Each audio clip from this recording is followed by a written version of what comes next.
de Mayo, May 5th, Cinco de Mayo. And here we are with an amazing panel today. We're going to be talking about the Hispanic culture. We all have some great stories to share with y'all. But before we get right to it, I'd like to introduce our panelists here today. We have Alvaro Nunez, who is with the city of Santa Ana, and he is the Assistant Director of Planning and Building. We also have Jose Roy, who is also the Director of City Austin Code. And in addition to that, a candidate for the ICC board. So make sure you check his stuff out. Vote for Jose. Thank you. and and our and our very own Pete Roque, Pedro Roque, and me, Cici Muela. Pleasure being here with y'all today. Can't wait to get to the conversation and learn a little bit about all of us, our contributions to the profession, and also a little background as to what makes us who we are. So let's go ahead and kick it off. Pete, take it away. Awesome, thank you. I thought it was important to have the dialogue and cultura hispana. We get to, as Latinos, we get to experience code enforcement in a different manner because some of us grew up in different upbringings. And I'll give you my quick story for those that haven't heard it. I grew up, I came here to the United States as a couple months old, as an illegal alien. I was naturalized when I was 6 years old, under Ronald Reagan. My family and we got naturalized and we became, good, outstanding citizens of the United States. But in doing so, my parents did have 2, 3 jobs. So they were never present. And we live in a substandard apartment that no longer exists in the city of Long Beach. It was that bad that the Press Telegram named it the worst building in the city of Long Beach, which is now a park. So for me growing up, living in an apartment with 3 families, a 1 bedroom was normal to me. I lived in a closet with my parents, and next to the water heater, which can explain a lot about my thinking. Also, for me, seeing roaches and mice was normal. Seeing cats coming out of the wall was normal, and so for me, substandard housing was not an issue until I got older and I realized that that wasn't a way to live. We had issues with lead in the house. And then we all had that uncle that lived in the garage. We also we also knew the local street vendors. So that was my journey in the code. So what I learned from that is for me how to empathize with those individuals when we come across people living in the garage. We don't see them as hey, they're horrible people. It's sometimes they just don't have the means to live somewhere that's habitable with current standards. So that's one thing I learned how to empathize. I can put myself in their shoes because I lived it. When I see the roach infestation or see somebody be afraid of their landlord or something like that, I understand them, and I can get them the help that they need. And I think that helped me mold into understanding our Hispanic community, and being able to relay the message that it's okay for you to seek assistance from city government. So that is my kind of intro to me. Yeah, well, there you have it. If that's not a P. story in a pinch, I don't know what is. But so tapping into what you said, Pete, coming into this country, right? An immigrant to to here to the U.S., having experienced what you did in your earlier years growing up, how that molded you into who you are today as an enforcement officer. But in addition to that, you keyed on something that I think is super important. It's the empathy component, right? So a lot of the times when we do code enforcement, we say, you have to be empathetic, you have to be sympathetic. But there's a super difference between being sympathetic and being empathetic. And having sympathy for someone is saying, oh, sorry about your luck, hope things get better. But being empathetic is really putting yourself in that person's shoes, trying to see where they're coming from their lens, right? From what they're experiencing, and really being solution oriented, if you will. So I appreciate what you said. I think that's really awesome. Before we get too digressed into that conversation, I want to go over to Mr. Jose Roy. Mr. Jose Roy, can you tell us a little bit about yourself? Oh, you're gonna put me on the spot, huh? I Well, am. first, first of all, thank you, Pete. Thank you, Ceci, for doing this. I think this is a great conversation, and I always appreciate the time that you dedicate to the industry and really raising the profile. Definitely, you guys are rock stars. So Thank yes, the beauty of diversity having different experiences, coming from different backgrounds, and coming together to share those experiences is a beautiful thing. So in my case, I hear Pete that story. It's like, wow, man, you gotta go through that, right? And I know people that went through that. In my case, I was born and raised in Puerto Rico. As you know, Puerto Rico is a U.S. territory, even though they're associated with the United States, and we're not going to talk about the political situation that will take an hour. Uh, we're still under the U.S. Influence, and in 1993, I decided to move to Massachusetts, looking for better opportunities, and in Puerto Rico, there was nothing about inspections or code enforcement. There was nothing at that time that actually dealt with that. I grew up in a great family. My parents were teachers, and we had a great home. But yeah, there was housing that it was neglected in the community, but there was nothing that at that point that actually dealt with that. Coming to the United States in Massachusetts, when I came to work, I always tell people I came to the United States with $20 in my pocket, and that's the truth. And I spent $17 on a pizza that day that I came. So we hustle. We here to work. We hustle, and but I learned that there was an industry that there was an opportunity to become inspector. And I went to school. I actually get certified. I was the first Hispanic in Massachusetts, license number 64. So I was doing for a private company housing inspections, commercial inspections, and that was a great experience in the private sector. And I saw those things. I went many times to do multifamily inspections, and I saw those conditions. And like I said, you actually identify, say, how people can live like this, right? But anyway, I went through that. I was heavily involved in the construction, and from there moved to Florida to actually work for another company there.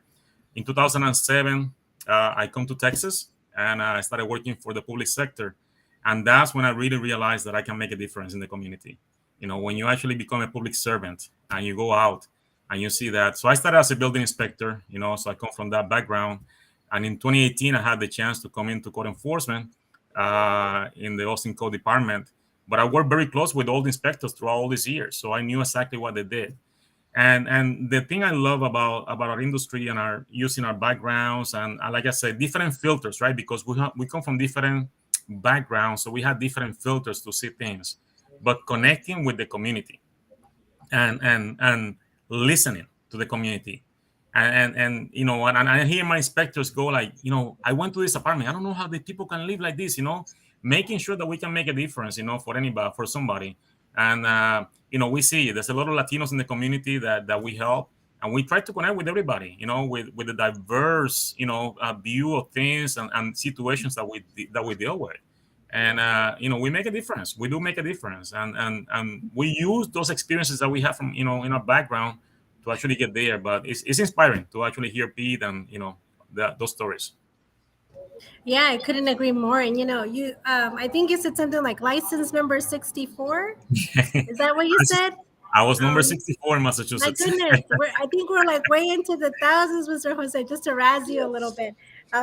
You know what? That is really great to hear that. And you said also something that's really key in what we do is that connectivity, right? Connecting with the communities that we serve. Really, again, understanding where they're coming from, understanding some of the concerns that they may have, understanding perhaps why they're not reporting things in their units, perhaps the fear component, perhaps the retaliatory component, right? Whatever that may be, perhaps the lack of understanding certain regulations, right? And not really knowing. Pete said something like, roaches weren't foreign to me. That was kind of my upbringing, but it's because of that lack of knowledge, right? We didn't necessarily have that before, but because we know and we recognize it, we can better connect with the folks that we serve, because we understand now that that is obviously an issue that needs to be addressed. That's So correct. I appreciate that very much. Going on to Mr. Alvaro Nunez, let's hear a little bit about you, sir. So again, my name is Alvaro Nunez. I'm the Assistant Director of Planning and Building here in the city of Santa Ana. We're the 12th largest city in the state of California. So I say that only as a premise. So because I was literally born in the Coachella Valley, El Valle de Coachella, an hour and a half from the Mexicali-Calexico border in the U.S., right? And yet you can tell by the way I speak, my accent is very heavy, right? I was born in the United States, continental United States, right? But that was my rural upbringing. So my area, the Eastern Coachella Valley, when people hear about the Coachella Festival, right? Or Coachella Valley, think about Palm Springs, Rancho Mirage, Indian Wells, very high end communities.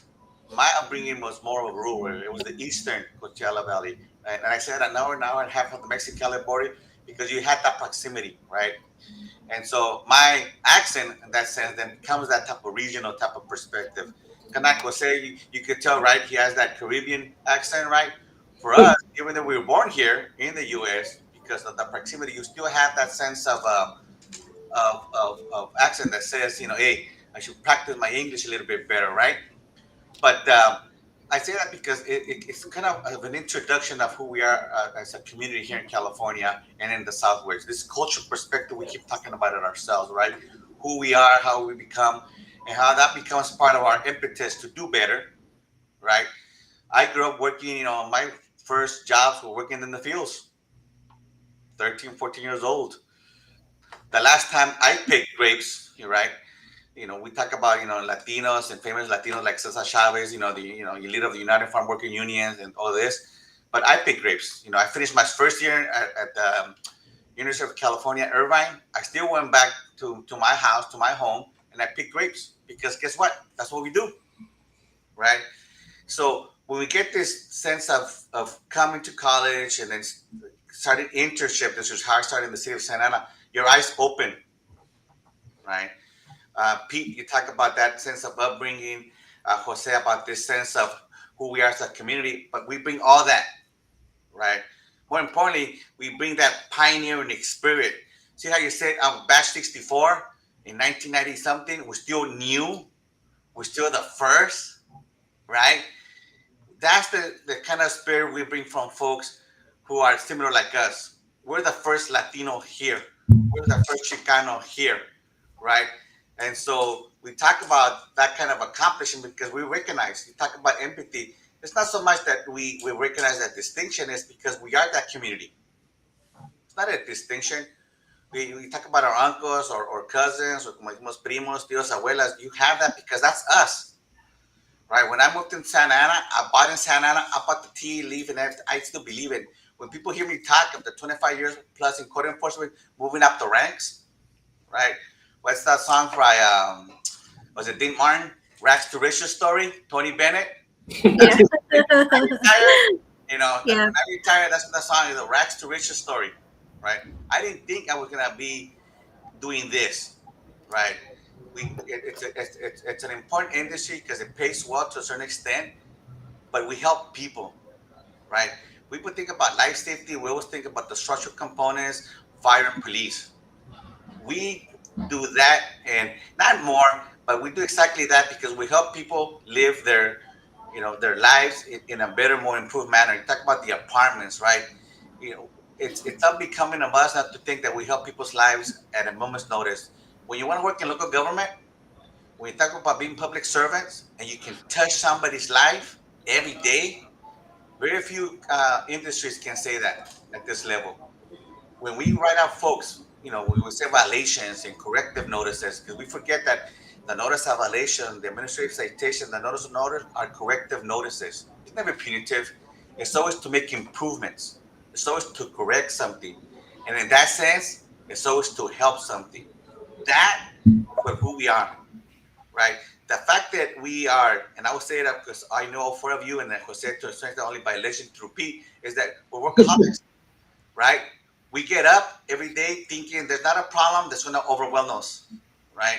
There's not That's an right. issue that we can address. If it's in our realm of possibilities, we're going to complete it. Why? Because we want to make it. It's not an ego thing anymore. It's not a power thing, right? We have good positions. We have a ranking perspective. We garner some level of respect within the industry. That should be enough. But that's not what pushes us, right? That's not what motivates us to do better. That's the key. And not because it's different, not because we know better. We always know it's wrong, right? We don't want to live with roaches and mice and overcrowded conditions and substandard conditions. We know that wasn't right. Otherwise, we would still be living there, right? Right. Otherwise, why we're pushing for leadership positions so that we can change that because we get it. We know. We understand. It's not just an empathy thing. It's us. It's who we are as a community. It's who we are as leaders. Support, and I say that in quotations, right? It's who we are as people that help other folks because it's helping ourselves too. It's how we feed our soul to a certain extent. I tell you, I've been doing this 25 years plus, and you can hear in my voice. I still want to win, whatever win means. That's right. That's right. And and that's a good point. When you use the word pioneer, being some of the first in the industry to really kind of come in, not necessarily the first in enforcement, but the first in enforcement with the mentality of we understand firsthand. We can relate. We know we lived it. And Alvaro and Pete, we've had these conversations, and even with Jose, we've had conversations about how our cultural background has really played into how we relate and connect out in the field to the point where the conversations that we have out there are tailored in such a way that we know how to be chameleons, right? We know how to adjust because we've been through it. We know where someone's coming from. We know that perhaps if we're going into a gang-ridden unit, that our body language, our words of that we choose to use when we're communicating are going to be slightly different. We're going to show a level of respect, even though we're not necessarily respecting the act of what they're doing, but we're showing them respect because we know that that's how we're going to communicate and we're going to gain that communication line. For the Latinos that are unfortunately unable to stand up for themselves, or they're afraid or fearful, right? We're going to be their voice, the voice that we knew was needed when we were growing up, when we were understanding what was happening back then. So I really appreciate that you mentioned that, Alvaro, because that's true. It's the pioneering component of what we do in code enforcement, or having the pioneering heart, right? Um, for me, again, many of you know me as Cecilia Muela, Cici Muela. I actually also am an immigrant to this country. I came to the United States at the age of 4 years old with my family. I came through the hills of Tijuana, if you can believe that, in the middle of the night, Wow. helicopters, border patrol, the whole nine. Walked all the way till I got to San Diego, California. And when we got there, we were able to go to the airport, caught a plane by means of our Coyote, got to Northern California. And I too grew up in an RV trailer. I didn't know that that was a substandard condition. I didn't know that was a problem, because back then you don't know what you don't know, but you do know. Okay, well maybe this isn't a house like Alvaro said, right? Maybe I shouldn't be living here, but it works. I'm here. Okay, I have a roof over my head, but I know that something isn't necessarily right. In addition to that, I didn't speak a lick of English. Obviously, my family didn't either. I was the first in my family to learn English at the ripe age of 4, and that was because I experienced a lot of discrimination at the hands of even Chicano Americanos, people of all ethnic backgrounds, not one specific person, but because I didn't speak the language and I didn't look the part and I looked foreign, I was an easy target. And I remember feeling at the age of 4, I need to know what they're saying. I need to be able to respond. How am I going to do this? So I asked my papi at that time, my dad. I said, papi, can you take me to that store where we get the dolls? At this time now I know it was a Goodwill, right? 21-yard dumpster. And I would climb up that dumpster and I'd hop in and I'd pick a doll or a toy because my family didn't have the means. But just like I did that, I asked him, I want to go there and I want a dictionary. Can you help me find one? Can you buy me one?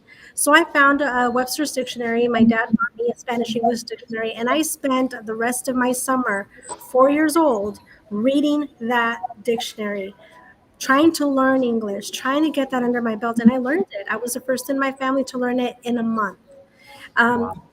and I did it because I had the desire to better protect myself, to defend myself, to understand, to know what people were saying, to be able to communicate back. But in addition to that, what I did was my family said, "Oh, Mija, you speak English. Perfect. Guess what? You're going to work with us." You're the So you're the translator now. Okay, yeah. Exactly. So off I went. I was cleaning newspaper factories with my mom. There I was, a whole 4 years old with my little bucket and my mop and my cleaning supplies and my broom. And she would make it fun for me and say, hey, you know what? After we're done doing our job, I'm going to buy you a donut and a chocolate milk, and it's going to be good. And I had a good old time. And like Alvaro, I too picked grapes. I remember getting up, and in Spanish we have a saying, "El or la mil usos," right? Meaning you know a lot of different things, many Right. crafts. You do many things. So we picked grapes, age of 4.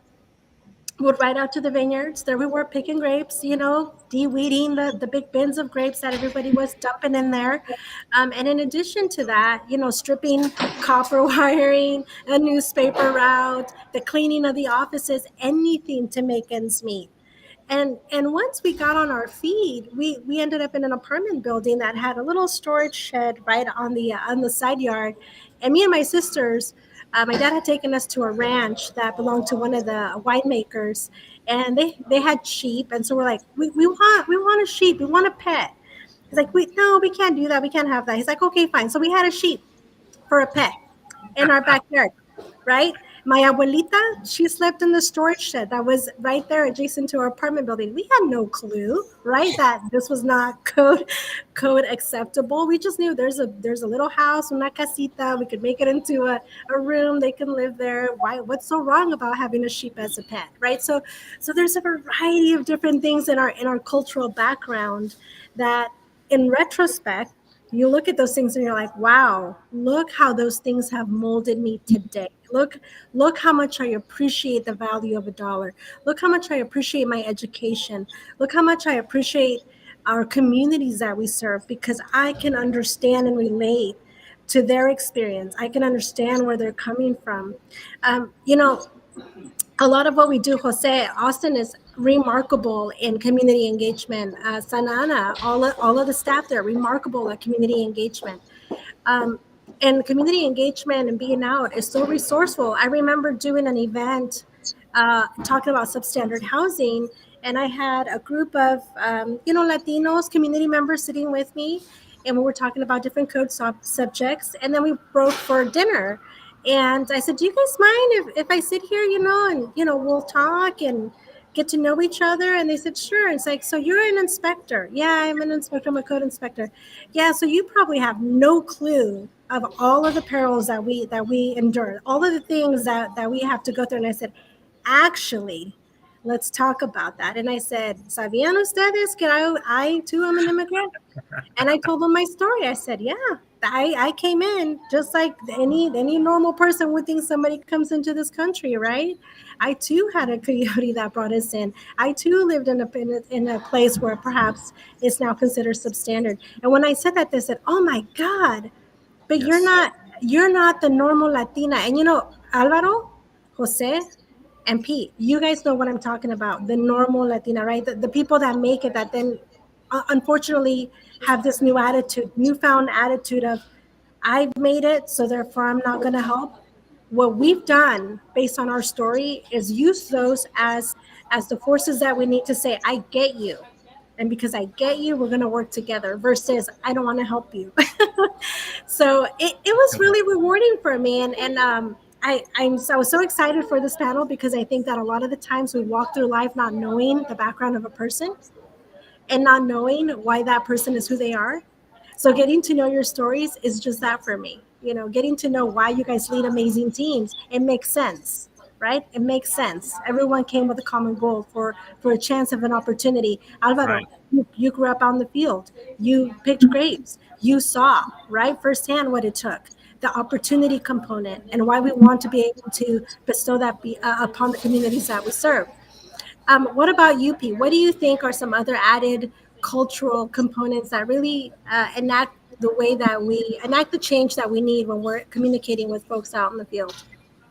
One of the things that you touched upon is giving back. I remember the first time that I ever I went out with my assistant director in the city of Bellflower. I was a new code officer. He sent me out. He's like, hey, we're gonna go out. We saw a vendor, like a vendor, like a ice cream vendor. And he goes, hey, this is the deal. We're going to go out there, tell her she can't sell, and you're gonna confiscate her goods. So I pull up, and the lady looked just like my mom. And as a kid, I used to sell grapes. That was our side hustle. We not grapes, oranges. We said we get oranges and sell them as side hustle, and we make $5 here, $5 there, and that was a mean for us to be fed. So the first time that I ever had to confront a vendor, this lady looked like my mom, and it hurt me to my soul. Where that was the first time I think I ever wanted to cry in code enforcement, because I couldn't believe that I was doing that to another human being. To me, granted that I was still new, I didn't know about the health risk, about the licensing issues, sanitary, food handling. I didn't know any of that stuff. But once I got to learn that stuff, I got to educate the public and say, hey, there's a way for you to legally do it. Especially now in California, you can legally street vend as long as you meet the requirements. So that's a good thing that came out of California. But and a lot of jurisdictions don't want. But it hurt me to the core, because that was the first time I felt like, I would say, Uncle Tomas. I've never felt like that until that day. The first time that you had to kick, little Johnny out of the garage, it hurt, because Right. you see these things, and when I go to, when I speak to different audiences in Spanish, they don't know if I'm friend or foe. They never know. They feel like I'm government. I'm probably corrupt, and I'm there to make their life miserable, which we're not. And I think those are important components. And one of the reasons that we wanted to have this panel is because we're in our industry, we're so diverse. We had a Black History Month panel. We got to hear the struggles of the African American. Today, we're listening to our upbringing in different culture in the Hispanic community, because we bring all this extra stuff into our lives, because you know what, we have to be empathetic. We just have to. And I think it's an important component. And it's funny because I see everybody in our industry. Look, seeing Jose running for the board, it makes me proud. We have David Spencer that just gave a nice comment. He's running for the board too. And we really appreciate, if you guys get a chance to vote, great candidates, both of them. And when I got introduced, everybody, Alvaro was a big shot. He's still a big shot, and, I'm like, I want to be like that guy, and guess what? He's like, Inspiring. It is he inspiring. can call me, I call him, and we get each other's feedback, because he took the foresight to help me understand things about myself and about our industry. And I really appreciate him for that, and that saying that me and you always say, hey, work hard enough for your idols become your rivals. You have to continue to push it forward. And that's what we're doing today. Today, we're reaching out to that new code enforcement officer, that immigrant officer that doesn't, English is their second language. They want to make it, and they eventually want to grow. We're doing that for them today, because if we can do it, and growing up in the circumstances that we grew up in, they can do it. Like you, I grew up. My brother was a bad boy. He got kicked out of a district. I ended up going to Caucasian school district. Okay, so I was the only Hispanic. So when everybody's eating Lunchables, I'm eating my bean and flour and wrapped in tinfoil. So I'm like super embarrassed that I'm Hispanic, and that's something that I had to grow up with, struggling with. And you know what? And it wasn't until later on in life that I really learned to appreciate my culture and all the experiences that we bring, the family values, the amount, the why people do what they do. Yeah, somebody's living in a garage because they don't want them to live on the street.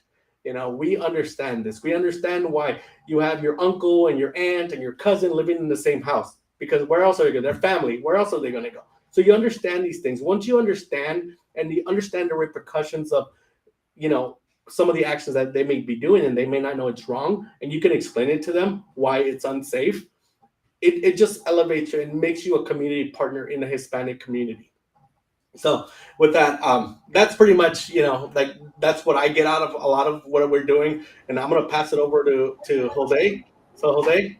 Yeah, I gotta tell you, Pete, and I know you and Ceci touched on something that is really close to me. It's actually how language connects us, right? And it's interesting because people see, oh, you speak Spanish, so you gotta be Mexican, right? Automatically. But we have become so many cultures, right? And Puerto Rican people speak one way. You can identify who's from the Dominican Republic, from Cuba, from Mexico, from Argentina.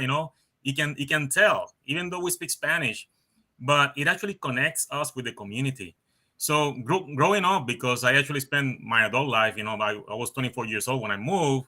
Spanish was my first language. So, but my father had a vision, I'm thankful for that, because he was a veteran of the Korean War, and he was like, you guys need to speak English. You guys need to learn English. And he used to buy books in English. He used to speak to us in English, and we respond in Spanish because we didn't want to learn the language. But we grew up, listening to him, right? And every time he had to call the United States for an order, he actually, made us call so we can actually practice.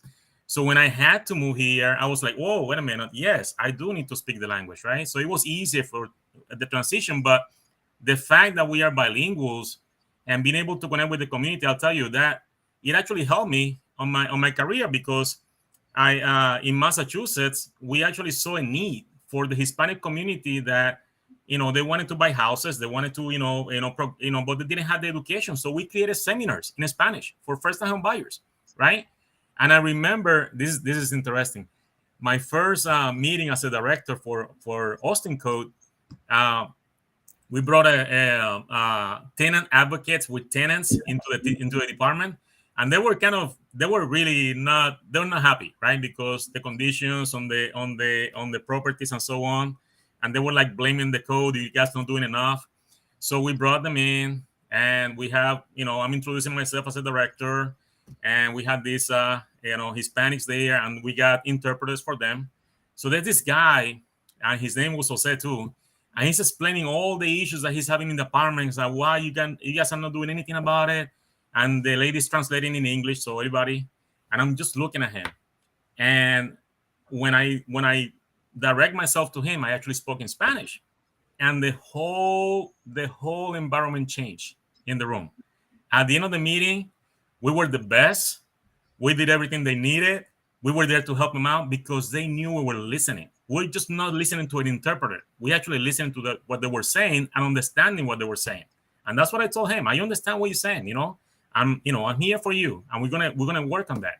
So the ability that we had to, sometimes being bilingual, connect with the community in a different way. I mean, it's actually it's valuable. I mean, lately I've been, partnering with ICC to reach out to Colombia, to Panama. Those people need, they realize, you know what, why do we have to write new codes? We have great codes in the United States. Let's use them. But there is a barrier, and that's the language, and that's the language. Fortunately, ICC has translated some of the codes, but we still have that education, barrier. So I mean, it's tremendous when you can connect with them, and they're like, wow, you guys understand what we're going for, and you're here to help us out. So it makes a great difference. The way you can connect with the community with knowing both languages, and being able to do that with the Hispanic community. Absolutely. That is, I think that is one of the biggest things. Even as you said, Jose, bringing forth awareness on that is so important. And here's another example. Sometimes, and I was just talking about this in a class that I taught not too long ago, but sometimes we don't give ourselves enough credit, right? I was in Michigan, and they have an inspector there who was placed into code enforcement, and she was telling me through our break. She said, "You know what? Um, I I am new to code, but I know that I have so much to learn." And she said, my first language is Spanish, and we started talking in Spanish. And she said, and I know that sometimes my accent gets in the way, and but I'm trying really hard. And I told her, I said, you're going to be fine. Just keep doing the thing. You're going to get there. It's fine to me now. I wouldn't have otherwise noticed if you hadn't mentioned it to me. But you know what?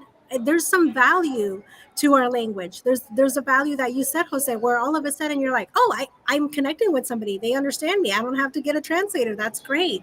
And the other side of that is, when we're communicating with someone that we don't speak the language, right? For example, I always say communication is key for a lot of reasons. It's the verbal and the nonverbal. And for those of us that are speaking with perhaps, the Latin community or other communities that speak another language, I find ourselves in observation. Sometimes when we're speaking, we say, "We are the cone inspector," right? We try to. And they're looking at you like, "What? Why are you yelling at me? I can hear you. I just can't understand you," right? And so it's even that. It's even breaking it down to, "I know you can't understand me, so I'm going to try my best," versus, "I am the code inspector," because then they look at you like, "Pues esta que trae? Why is she yelling at me?" You know. So again, it's so awesome to see how we communicate and how we navigate all of that, and get to the points that we need to get, the points that we need to get to. Yes, Pete. So, Ceci, it's funny because one of the things I do is I do these presentations in Spanish, and I always ask, who knows what code enforcement is? ¿Quién es el enforzador del código? Nobody understands. ¿Quién sabe quién es la ciudad? Le va a caer la ciudad. Everybody raises their hand. I go, and they always trip out like, "Oh my God, you're gonna narc us out." And then Right. and then later on in the conversation, they're asking me questions. I'm like, "Well, do you have a garage conversion?" Well, like we're Yeah. asking. I mean, we have to kind of maneuver and say, "Okay, this is how you Yeah. can legalize it." So they're trying to find ways, you know. But you tend to see this, and especially like in the city of Santa Ana, you get to see a lot of, that's a very Hispanic community. So is Austin, I mean Texas, I but know. you see Santa Ana. I guarantee you don't see stuff like Santa Ana. So, Mr. Nunez, can you please enlighten us But so on Santa so Ana? so it's kind of like Jose said, right? The language does connect us, right? Because we keep making that sense of distinction either by intentional or that sometimes the community feels because we're in government, we're no longer part of the community, right? So we balance it out. Here's what I find, right? Not only does my English has to be perfect, right? Excuse the accent, of course, the obvious accent. But guess what? So does Spanish. Yes, No, no te van a dar la quebrada, no te van a dar oportunidad si lo hablas mal. that's right. Usas una palabra que no está mal apropiada, they'll catch you on it. They will point it out. And you know what? And we do it too to ourselves. You know, when you hear people, so yo le dije, so yo puedo hacer, wait, is it Spanish or English? It can't be so. You don't have so in Spanish, right? Spanglish. Right? Like this, hey, Right? The minute you hear a so, and now what they call them now, the no hablas, right? You just see it. You Right. just see it, right? So let's talk. That what's that movie? Selena with James Olmo. You have to be Yeah. more Mexican than the Mexicans and more American than the Americans. That's Chicanos. Well, that's Latinos, right? We know, right? We'll listen to hip hop and we'll listen to los norteños, right? And so for us, as we become part of this integrated government, if you will, this government that was more diverse, we are still a part of that community. So we show that in a representative manner, right? That's the key because we don't lose ourselves, right? We don't lose ourselves. And I think that's the key. Nadie sabe quién es la ciudad, right? And they start, and even at that point, they start almost saying quién es la ciudad. They don't even know your name. They remember you. They might remember your name at the meetings, but they remember you're from la ciudad. And that's what they say. They'll Yes, say, that's there you go right. de la ciudad, right? That's the one. And sometimes when you build a reputation, guess what happens? Ve con el de la ciudad, él te va a ayudar. And that's Yeah. also part of the balancing aspect, right? You become Yep. a resource. Sometimes, oh my God, I don't want to be that resource no more, right? Because it's a lot of work. But you have this level of, right? But it's like more. You know it's more, and we know it's more. But you expect it now. It's who you are.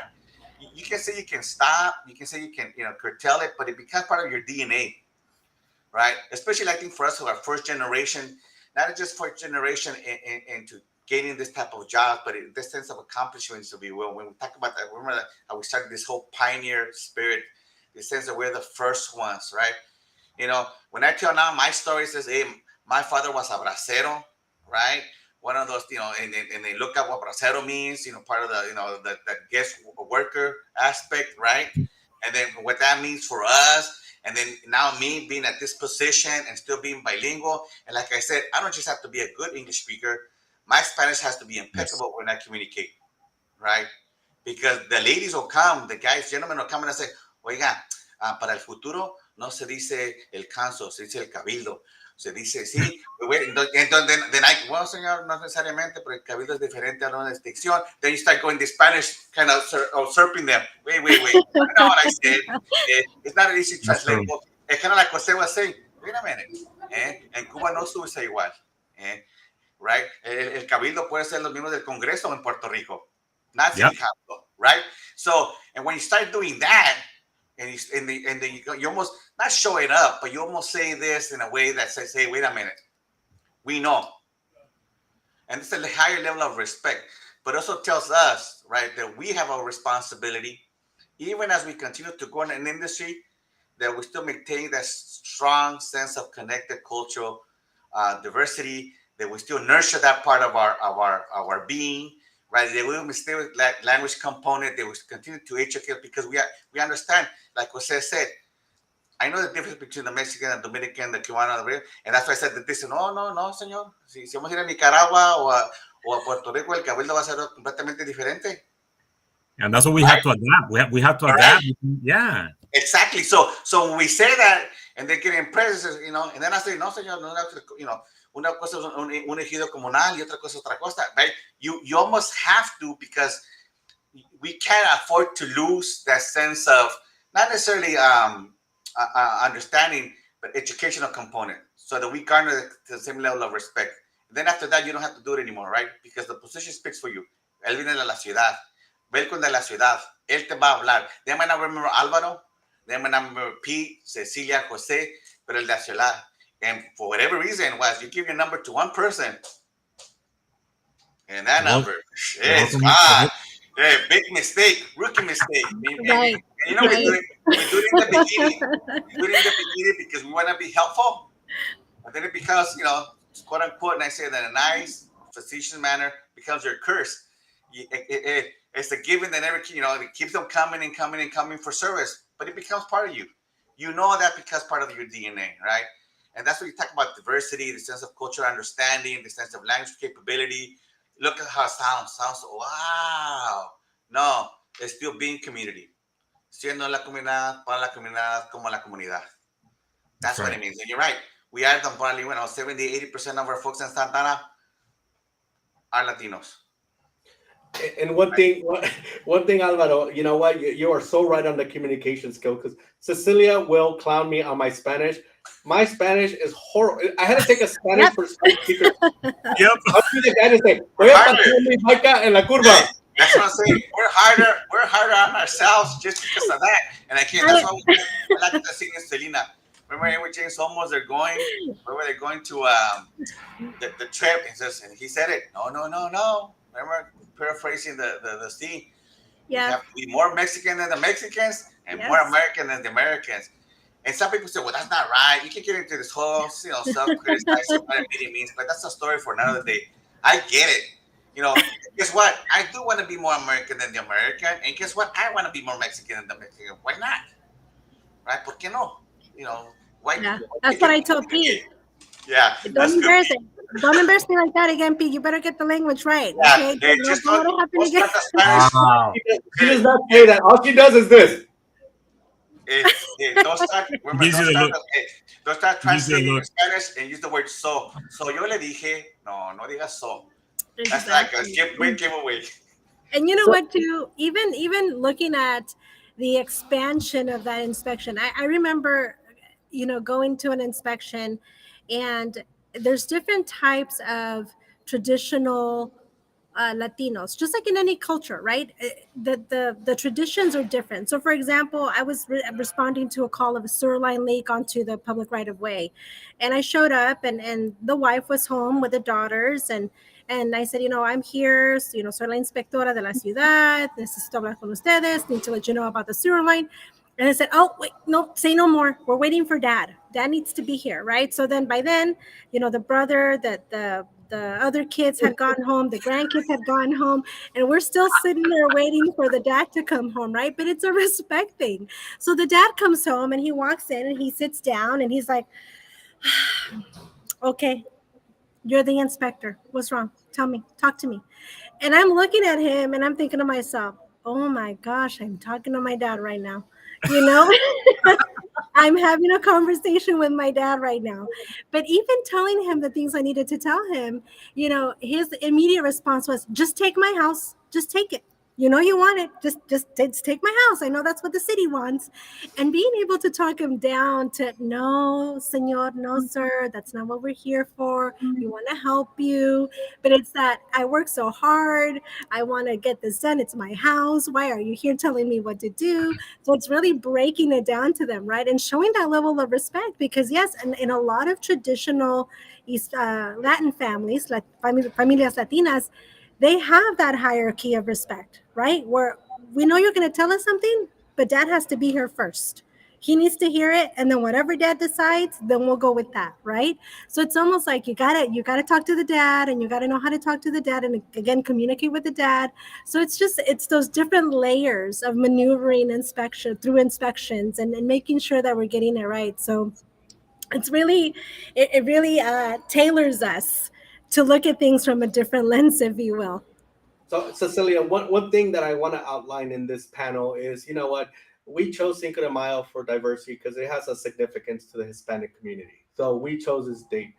Same thing with Black History Month, and we haven't talked about we talk about pioneers, we talk about the fierce Latinas in our industry. Yeah. You yourself, we call you La Reina. And I know you don't like it, but we have the Cynthia Velasquez, the Mini Garcias, Danielas, the Bacas, the Alejandra Muratayas, even our honorary Hispanic Raquel Patterson, So we have everybody here, that really look because they want to change the way we do things. I've sat on panels for Alvaro where one of his requirements is to be bilingual, to communicate with the community. I'm looking at LinkedIn, Facebook, Twitter. I see Jose translating his information into Spanish. You know what? Because it's needed. I was previously working with the mayor of Pinole, and in regards to educating the vendors on the right way to obtain a business license. These are things that us as code officials need to continue to put out there. Say, hey, this is something that you may not know, and do it in different languages so they understand. One Yeah. of the things that we want to do down the road is get a panel of people who English isn't their first language, and they integrate it into code enforcement and the struggles that they had. Because you know what, being not knowing a language, I was on that boat growing up. I didn't learn English till about when I was 7, because my school was primarily Spanish speaking. So I was in a bilingual program, and I learned English, and then I assimilated, and that's where it went. But it's hard to go to a school and you don't know I get it. It's hard, and trying to explain something That to is the mom in English, it's a hard thing. And even with the Spanish speaking dads, if you talk to them at their level, because they always demand a sense of respect. I'm getting home, I need to eat first. Don't talk to me until I eat, and then we can talk. I'm like, no, like, look, senor, this is the case, and you talk to them on their level, they will give you that respect. But you have to make sure that you don't come in an authoritarian fashion. Say, hey, I'm the city, and you're gonna do what I'm telling you to do. No, you come at them like, look, you may not know I'm here. Your sewage bill. Hay una caquita en la banqueta. No puede hacer eso. And you explain it to them, like, like, okay, necesita arreglar la plomería, or whatever it is. You need to explain to them where they understand and say, okay. And of course, a lot of times they're going to say, oh, I can fix it. I'm like, no, you need a licensed contractor. There Well, you that's going go. to cost me money. That's Go right. ahead, Jose. We come from families that we used to do everything, right? There was no permits, anything like that. We just do the work, right? We're handy, we can do it, right? So that's a culture in the Hispanic community. What you hear, tell me what can I do or not do in my house. So the education part, and you bring something nice because language. I mean, I'm fortunate enough to have great people in my department, so I don't do all that translation. I mean, you met Isis and Lucero, which work very good with Ceci, but we actually we implemented a language access app, in all the inspector phones. So any language that they encounter in the field, they can go in there, even sign language, right? And they can connect that person and work. so they can That's fantastic. understand what we do. Oh yeah, that's that. For the first time we did the annual report in English, Spanish, and Chinese. I mean, so we understand. We bring that perspective of knowing how important it is to understand the laws, the regulations, because they get complicated, right? They Yeah. get But see, Jose, complicated, yeah, because we don't deal with those in our countries. We don't deal with those. Right. but see what Jose said, because we come from that perspective, because we understand what language and Yeah, how significant that means. So when we deal with other cultures, let's say Vietnamese, Chinese, how you indicated, or Farsi with, you know, from the Middle East, we understand that the communication is key. So we don't even see it as an affront. We don't see it as an added imposition. We just understand that's part of the diversity and the diagram, the paradigm, right? We say, okay, we need somebody. Uh, um, Pete said it. When I hire folks, I hire them bilingual. The bilingual skill is just as critical and necessary, at least in my city, in my community, just as knowing the powers of arrest, just like knowing health and safety section, just as important as knowing the building code and the structural code requirements, right? It's not in lieu of, guess what? It's an addition to, right? And because we have that, like what said, then we can use it in application. We try it in Chinese. For us, it would be probably Vietnamese in our city, right? The component. We understand diversity when we talk with African Americans, right? That sense of significance and respect. Yeah, we impose the authority because that's what we're required to do, right? It's not Alvaro Nunez, it's the code. Yeah. The reason is safety. Notice I keep saying, and you know it because we see it in our industry. We have this sense of a mentality. Well, we do have police powers, and sometimes that seems to overcome some of that sense of perspective, right? But ours has corrective notices, right? When we start saying citations and notice, yeah, that's the code words. But when you do the communicative aspect, hey, our issues are corrective. It's like it's to correct an issue that hopefully is to avert any safety concerns. And when we use those terms, it allows us that. And again, language is component. I mean, I'm glad you said it like that, Jose. It's not just the connectivity, it's what gives us the understanding. that's right. So that we don't feel like I said a sense of, I don't have anybody. Go get somebody else who speaks either Spanish or English, right? To come talk to me. No, we get it, right? We that's empathy. That's That's understanding. That's being aware. That's what diversity brings. It educates us different components. It's the cultural understanding. We get it. Okay, you know what? Guess what my next hire is going to be? Thank you very much. And again, not to compromise the lack of knowledge for others. You have to be a good writer, right? That's the key. It's in addition to. And for me, it becomes the new way. And Pete says, I heard me say it. Hey, it's the Santa Ana way. Hey, here's what we do. Yeah. No, no, te gustó, no te gustó. You like it, didn't like it, it doesn't matter. It's the Santa Ana way, right? And Right. when people come in, as long as they get it, well, this is how they do it here. It becomes the norm, Yeah. right? Combat is not an issue of contradiction, not an issue of buying or selling. Hey, here's what we expect, and this is a vital part of the sense. Now, does that mean that there's no compromises being made? We acknowledge that from the beginning. We know the compromises have to be done. Kind Mhm. of like you said, the sort of hierarchy and respect. We know, right? We know how to approach that because we learn it whether it be a cultural perspective or the sense of authority. But we understand what that means. Absolutely. One of the things I want to touch on, because I know we're running short on time, and the other part of diversity is being a woman in code enforcement as a Latina. I have my good friend Elisa Vargas. I was on the phone with her the other day, and she was keep doing an inspection in Spanish, and you could tell the contractor was not digging that a female was telling him what to do. So, can you give us a little perspective on that particular piece there, Miss Cecilia? Absolutely. So that's what we in the Latin world call machismo. The machismo is real sometimes when it comes to dealing with contractors out in the field because of that cultural, a way of thinking sometimes that kind of gets in the way and muddies the waters in communication. So sometimes when you're coming in as a female inspector, and you got a bunch of things going against you, you're female, you're younger, you're Latina, and you're telling a Latino, fellow Latino male, hey, perhaps you're not ready to pour, your rebar isn't right, your forms aren't right, or what have you. And they're looking at you like, well, what do you mean my forms aren't right? What do you mean I don't have the adequate holdings? What do you mean I can't pour, or whatever, right?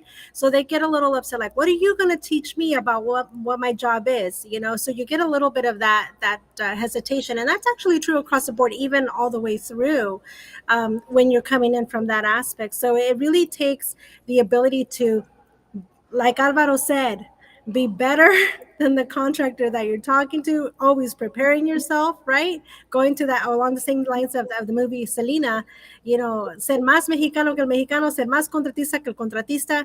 Really prepare yourself so that when you're out there, you're like, I know my stuff. And I'm telling you this because I'm not trying to make you have a hard day. I just want you to get it right. It'll minimize the correction notice. It'll minimize, stopping your job, or delaying it, or any delays, right? It really will focus on getting you where you need to be. And you know what? In addition to that, accessibility, Alvaro and Jose, you guys spoke about the accessibility component, right? We talk a lot about the accessibility component when it comes to our community, our constituents, right? But even for those of us that are coming into this field new, having a Spanish as a primary language, English as a second language, or any other language as a second language, right? Or English as a second language in general, we want to make sure that we have accessibility to those folks, a career path, right? A path that they could follow to get them where they need to be, so that they can boost their level of confidence when they're out in the field, so they can boost their skill set when they're out in the field.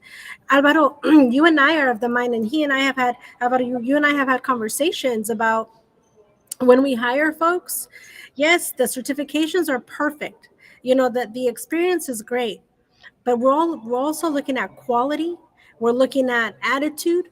We're looking at drive, desire, right? Where all of those things come into play as well. And a lot of the time, somebody may be ruled out as, oh, they might struggle with communication. But how do you know that, right? If you don't give them an opportunity. It's about the accessibility component, really being able to say, okay, what can I do to bring in somebody and make it easier for myself, like Alvaro said, right? If I need a Spanish speaking person, I'm going to get them on board. And guess what? I can train them on all the other things, right? Jose? That's a great point, and I think that I see ourselves as leaders in the industry, right? So a leader is a person that identifies the talent and you mentor those people to actually do better.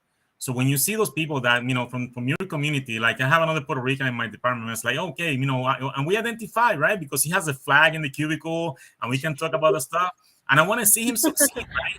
And I mentor many people. They don't have to be just Hispanic, but I just pour yourself, if you're here and you were able to actually get to where you are, pour yourself into others, duplicate, because Yeah. we're not going to be here forever, right? And when you see the success in other people, when you see them, succeeding, and because they look at you as an inspiration, right? So just duplicate, just mentor people and provide, you know, we can if you look back in your career, you can identify some of the barriers and the challenges that you had. So make it easy for other people. Just take those challenges, take those barriers away, and make it easier for them to actually get there. I mean, that's the key. But Jose, you said it right. We identify, so we get it, and it has to be then. It can't be an accident. It can't be an issue of a luck of the draw. We consciously have to do it, right? You talk about women in court enforcement. We had an opportunity to promote 3 supervisors. At least one was female. We got an opportunity to hire 5 new people. At least a certain segment of them were going to be female, right? It's not because that's the way it came out. You said a quota. No, I didn't say quotas. We made sure that our pool offered that opportunity, so that we don't have to be worrying about, are we going to have diversity in language? Are we going to have diversity in gender, right? So, because like you said it yourself, it becomes a structural issue. See, the academic word, not we planned it, we're smart, we're the leaders. No, use the terms.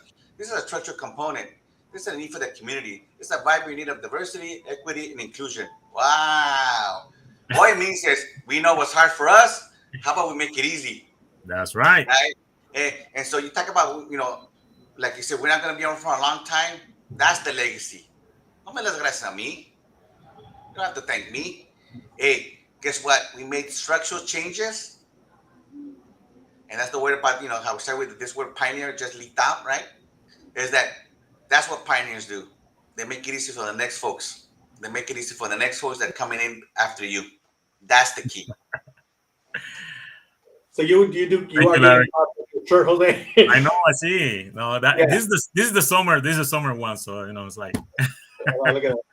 So you know Well, what one thing, Cecilia, and I'm gonna call out Alvaro because in Southern California, there's a lot of folks that want to make it to Santa Ana. Santa Ana is one of those. They do everything there. So does I'm pretty sure they do everything in Austin. And you market it very well that you guys do. But Santa Ana is known for that, and it's funny because I had a conversation when I was in the city of Montebello, and I'm trying to recruit good people, but we're not paying well. And I go, how do you get the best of the best? He goes, I can afford it. I can afford the Yankees. You unfortunately got the Brewers. I thought that was the funniest thing. And today, I look at that and I'm like, you know it's what? We want to get good quality people. We have to compensate them better, and we have to open that pool, like Alvaro said. You have to have the best of the best to make good change, And I think that is something that comes out of this panel. I'm like, you know what? We all, there's a reason why we're all, where we're at in our positions because we work hard to what we're doing. And now we're at a point where we can give back and mold and mentor others. And I think for me, that's what Cecilia's doing with the women leaders. She's molding the next generation of female inspectors. Alvaro's molding the next, group of folks in Santa Ana, and you in Austin, and me at, I'm just a wanderer around the world. So, that's what I do. But Cecilia, thank you for moderating this panel. We really appreciate you. You are always top notch. amazing. Thank you for well, everything you do. no. Thank you, all of you, for spending some time this afternoon. I was very excited for this conversation. And just so that there's no confusion, we all here know exactly the meaning of Cinco de Mayo, but we felt that it was a good opportunity for us to talk about a little bit about who we are, our stories, what we've brought to the table, what we continue to bring to the table, how important it is to create pathways for those that are wanting to get into this industry, how we not only support our communities that are Spanish speaking, but also how we support our staff. And you know what? We were really quotey this afternoon. Alvaro was quoting Selena, one of my favorite movies. I'm going to quote another one, Mi Familia. One of the quotes that was stated there was the greatest gift a man could ever have, the greatest treasure a man could ever have is familia. And truly, that is what we are in code enforcement. We're a big code family and we support each other. As you can see here, I'm in Northern California. Jose is all the way in Austin. Pete and Alvaro are all the way in Southern California. We do what we do because we have a direct desire to serve the communities that we represent. But in addition to that, to build the next generation of leaders that are going to come into this industry by providing opportunity, by providing development, by providing accessibility into this profession. And again, I'm very excited that we got to spend an afternoon with everybody. I hope that some of the things that we shared were of use or helpful or motivating or encouraging to anybody. We are all accessible and always willing to take any calls. Alvaro said, "Be careful, don't give your phone number out." That's true story. But you know what? In our community, we say it and then we're right there doing it, right? So It's who we are. It's who we are. It's in our DNA. It's who we are. exactly, Can't it's who we deny it. are. Yeah, so feel free to reach out anytime. Y'all have an amazing day. Feliz 5 de Mayo, mi gente. Pásensela bien, disfruten, hagan lo que necesitan que hacer, pórtense bien y si no, inviten, ¿verdad? So who's getting the margaritas? Oh, we're coming to you. Yeah, exactly. Oh, my Thank you for goodness. everything. Thank you. You got it. All right, Thank y'all. you. Thank Bye-bye. you. Bye. Bye.